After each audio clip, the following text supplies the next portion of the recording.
débarques sur un moyen temps, il faut maintenir cette petite tension-là. C'est toujours payant. Yasmine Abdel-Fadel. Bonjour Yasmine. Bonjour Mario. C'est un modèle d'affaires contesté par plusieurs, là, des chauffeurs Inc. Dans le domaine du camionnage. Eh bien, ils ont peut-être des alliés plus puissants qu'on pensait, là. Ben, c'est ce que nous apprend le Journal de Montréal aujourd'hui. L'équipe qui s'est penchée sur un donateur du Parti libéral, un donateur depuis 2015, là, donc depuis très longtemps, depuis plus de 10 ans pour le Parti libéral du Canada, qui serait à la tête de la Canada Truck Operators Association, qui est finalement une association pour défendre les intérêts de ces chauffeurs à rabais. On l'a vu à plusieurs reprises auprès de Mark Carney, notamment à une assermentation, il y avait très peu de monde. On dit qu'il a donné non seulement au Parti libéral du Canada, mais également dans la circonscription du premier ministre, de manière à permettre à ces chauffeurs à rabais à continuer à opérer là, dans toute impunité, entre guillemets.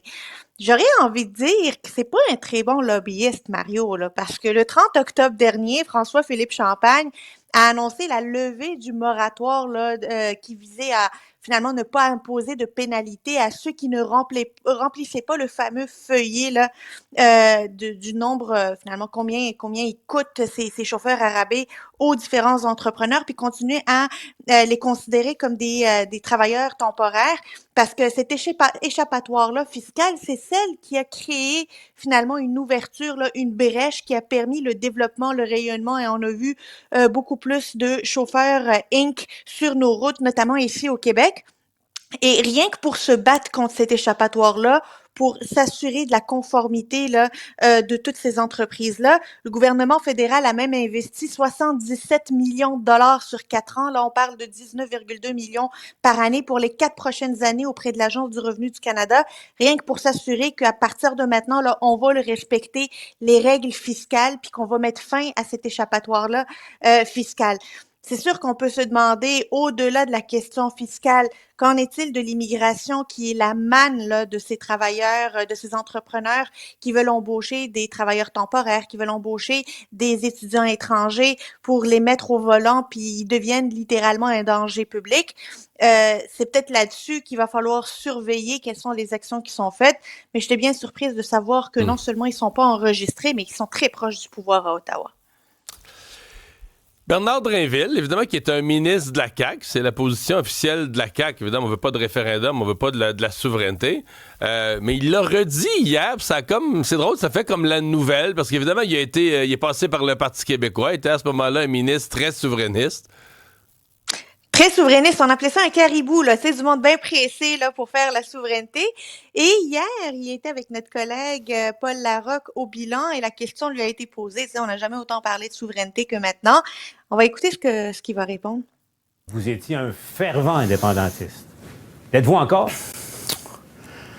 Ah oui, mais les questions hypothétiques, Paul, tu sais très bien qu'on répond pas à ça. Là. Ma question n'est pas hypothétique. Puis il y en a, regarde, il y en aura pas de référendum. Non, mais êtes-vous indépendantiste? Il n'y en aura pas de référendum. Il n'y en aura pas de référendum parce que moi, je pense qu'à la fin, les Québécois vont se dire, on n'ira pas voter pour un parti qui nous propose un référendum perdant. Ce serait vraiment...